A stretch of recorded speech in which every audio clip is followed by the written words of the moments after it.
Mesdemoiselles et messieurs, merci de suivre la télévision Al-Nasr 24 et bienvenue au compte de ces journaux. Le comité d'organisation du dialogue national inclusif CODNI a organisé une consultation avec les forces vives tchadiennes du Canada et des États-Unis afin d'échanger sur l'organisation du dialogue national inclusif.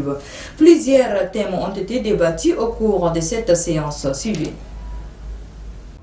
Ces consultations des forces vives tchadiennes des États-Unis d'Amérique et du Canada ont permis aux participants d'échanger sur les thématiques retenues par le Comité d'organisation du dialogue national inclusif CODNI, à savoir la paix, la cohésion sociale, la réconciliation nationale, la forme de l'État, la Constitution, les réformes institutionnelles, les droits humains et libertés fondamentales et les politiques sectorielles publiques ainsi que les questions sociétales. Elles ont formulé des résolutions et des recommandations à l'endroit du CODNI. Les participants à ces assises de Washington recommandent entre autres, en lieu et place du dialogue national inclusif, la tenue d'une conférence nationale souveraine et inclusive, réunissant toutes les forces vives tchadiennes, y compris les politico-militaires, le respect strict de la loi et règlements de la République, notamment le renforcement de l'égalité de tous les citoyens devant la loi, une restructuration en profondeur de l'administration du territoire aux besoins à travers l'instauration d'une forte décentralisation ou bien du fédéralisme et le développement d'un programme éducatif de qualité pour relever les défis de développement du Tchad. Le député Moïtongue Ben Lengar a, dans son mot de remerciement, souligné que l'avenir politique du Tchad dépendra des futures conclusions du dialogue national inclusif, dont la tenue conditionne les autres étapes de la transition et partant de l'instauration d'une paix définitive dans notre pays. L'ambassadeur du Tchad auprès des États-Unis d'Amérique, Ngoté Ngali Koutou, a pour sa part tenu à préciser que les recommandations formulées par les participants à ces assises de Washington cadrent parfaitement avec les thématiques retenues par le CODNI. En outre, il s'est dit convaincu que la quintessence des travaux sera d'une contribution certaine à la définition d'une vision globale, claire et précise des préoccupations et des attentes des Tchadiens par rapport au dialogue national inclusif. Enfin, l'ambassadeur du Tchad à Washington, Ngoté Ngali Koutou, a salué la pertinente décision prise par le Conseil militaire de transition sous la houlette du général de corps d'armée Mahamat Idriss Déby Itno d'avoir pris la pertinente décision d'organiser dans les prochaines semaines un dialogue national inclusif dont les prémices sont ces consultations de forces vives tchadiennes de l'intérieur et de l'extérieur du pays. Ouverture d'un atelier d'information et de sensibilisation sur l'étude de faisabilité du projet PKI National Entendé, public et infrastructure organisé par l'Agence nationale de sécurité informatique et de certification électronique en 6. Les travaux se sont déroulés ce 11 novembre 2021 à l'hôtel Radisson Blu en présence des membres du conseil d'administration de la dite institution et plusieurs autres partenaires de l'ANSIS. Tigame Clémence nous fait le point. À l'ère actuelle, la sécurité des données informatiques est au centre des préoccupations de tout utilisateur. Pour se protéger des vols de données, il est important de les chiffrer afin que celles qui sont autorisées à les manipuler puissent y avoir. La méthode de cryptographie la plus répandue est sans doute la cryptographie à clé publique et l'ensemble des solutions techniques basées sur cette méthode est appelée infrastructure à clé publique ou encore PKI, Public Key Infrastructure. C'est dans cette optique que l'Agence nationale de sécurité informatique et de la certification électronique ANSIS organise cet atelier d'information et de sensibilisation sur l'étude de faisabilité du projet PKI national afin de permettre à cette institution de sécuriser toutes les informations. Dans son allocution, le directeur général de l'ANSIS, Abdel Nasser Mohamed Nassour, a souhaité la bienvenue à tous avant de situer l'objectif du PKI. À l'instar de notre espace physique, ne demeure pas un lieu sécurisé par excellence. Les communications électroniques, quel soit leur moyen de transmission, que ce soit par la voie des ondes hertziennes, par câble, fibre optique ou satellite, sont susceptibles d'interception, d'altération et de suppression. Par nature, toutes nos communications électroniques ne sont pas sécurisées. Elles sont à la merci de la première oreille indiscrète et sont si vulnérables qu'elles pourraient n'inspirer aucune confiance si rien n'est fait pour leur fournir les garanties de confidentialité, d'authenticité, d'intégrité et de non-répudiation. Distingués invités, chers participants, mesdames et messieurs, ce sont ces garanties que l'Agence nationale de sécurité informatique et de certification électronique vise à implémenter à travers le projet d'infrastructure à clé publique. Cette infrastructure est tellement essentielle pour la sécurité de nos outils de communication électronique qu'il ne serait pas extravagant de la qualifier de cruciale. Sa mise en œuvre permettra à notre pays d'asseoir les fondements nécessaires au déploiement de sa stratégie de sécurisation du cyberespace et de déployer tous les projets en lien avec l'administration électronique et le renforcement de l'économie numérique nationale. D'importants thèmes seront débattus au cours de ces assises. Il s'agit de faire une analyse du contexte national, de l'existant et d'identifier le périmètre en matière de certification électronique, de proposer une étude technique et architecturale pour la mise en place du projet PKI national, proposer une étude économique et financière intégrant une déclinaison des résultats de l'étude technique en un plan d'investissement basé sur des modèles économiques ainsi qu'un plan de financement qui pourrait être mis en place en fonction et enfin préparer l'ANSSIS à l'opéralisation de ces études. Il faut noter que plusieurs résultats sont attendus au cours de cet atelier.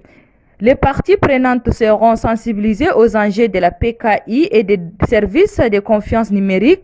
Les parties prenantes auront une bonne compréhension du contexte du projet et ses enjeux et une visibilité sur son déroulement et sur des expériences similaires dans d'autres pays. Les besoins initiaux des parties prenantes en termes de services de confiance sont collectés. Rendons-nous cette fois-ci à Bénin, dans la commune du 7e arrondissement, où dans le cadre de ses activités, l'Office national pour la promotion de l'emploi, ONAPE, a organisé une cérémonie d'ouverture de la formation des demandeurs d'emploi en technique de fabrication et d'utilisation des fours solaires. Ceci s'est déroulé au sein du bureau. Ahmed Moussa Khalil pour les détails. Et d'utilisation des fours solaires. Après avoir planté le décor par l'humoriste Hadour Dounia et son équipe, est venu le tour du maire deuxième adjoint de la commune du 7e arrondissement, Miangar Baoudel, de se prononcer.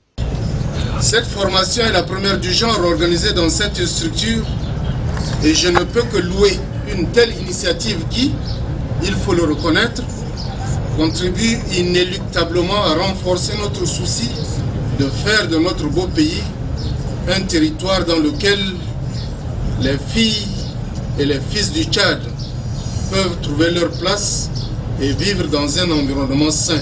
Pour la directrice de Promosol, Mme Rouda Mayama Solange, a tout d'abord remercié l'Office national pour la promotion de l'emploi pour le choix porté à l'institution dont elle dirige. Je veillerai personnellement pour que les formateurs puissent donner le maximum de leur savoir à nos jeunes demandeurs de l'emploi. Je tiens aussi à remercier le directeur de l'ONAPE pour l'opportunité qu'il donne aux jeunes demandeurs d'emploi de se faire former.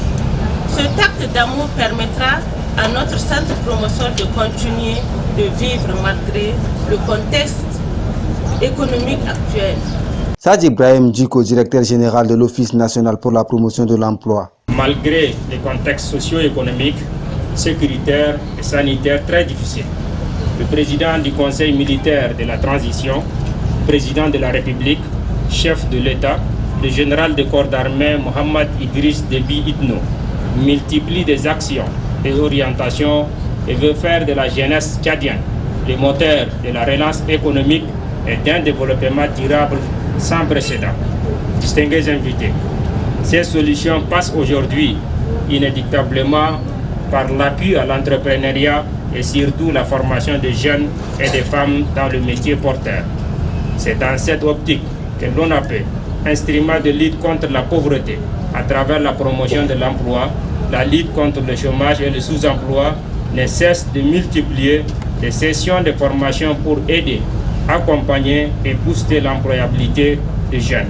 Une présentation des fours et la photo de famille ont clos cette cérémonie. D'une activité à une autre, cette fois-ci, rendons-nous à la Maison des médias dans la commune du 6e arrondissement où le 10 novembre 2021 a eu lieu le lancement officiel des activités de la coordination du Conseil militaire de transition pour la paix. L'objectif de la dite coordination est d'apporter son soutien indéfectible au Conseil militaire de transition CMT et réitère également sa participation au dialogue national inclusif.